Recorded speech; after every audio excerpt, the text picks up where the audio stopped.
নমস্কার বন্ধুরা, তোমরা কিভাবে তোমাদের পিসি বা ল্যাপটপে এরকম পিকচার দিয়ে লক সেট করবে। এর জন্য তোমরা প্রথমে ডেস্কটপে চলে আসবে। এখান থেকে সেটিংয়ে চলে যাবে। সেটিংয়ে যাওয়ার পরে এদিকে অ্যাকাউন্টে চলে যাবে। এখান থেকে সাইন ইন অপশনে ক্লিক করবে। এখানে পিকচার পাসওয়ার্ড বলে অপশন আছে, এখানে ক্লিক করে যে অ্যাড আছে এখানে অ্যাডে ক্লিক করবে। করার পরে তোমাদের যে পাসওয়ার্ডটা আছে পাসওয়ার্ডটা দিয়ে ওকে করবে।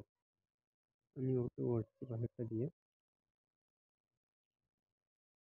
এরপরে চুজ পিকচারে ক্লিক করবে। এখানে তোমাদের ফোল্ডার ওপেন হয়ে যাবে। এখান থেকে তোমার পছন্দ মতো একটি পিকচার ওপেন করে নেবে। তারপরে ইউজ দিস পিকচারে ক্লিক করবে। করে এখানে যে কোনো 3টে জায়গায় পরপর ক্লিক করতে হবে। আমি এখানে একটা করলাম,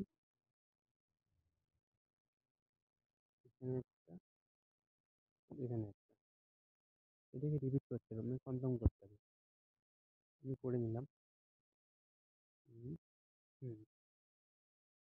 এবার এখানে ফিনিশ অপশনে ক্লিক করতে হবে। করার পরে এখানে চলে আসবে। এখান থেকে উইন্ডোজ প্লাস এল চেপে স্ক্রিনটাকে লক করে নেবে। করার পরে তোমরা একবার চেক করে নেবে লকটা হয়েছে কিনা। এখানে তোমরা একবার ক্লিক করবে। এরপরে করার পরে যে 3টে জায়গায় ক্লিক করেছিলে ওই 3টে জায়গায় একবার ক্লিক করবে। করার পরে দেখবে তোমাদের পিসি বা ল্যাপটপটি লক হয়ে গিয়েছে। ধন্যবাদ সবাইকে। আমার চ্যানেলটি সবাই সাবস্ক্রাইব করে দেবেন, লাইক করে দেবেন, শেয়ার করে দেবেন।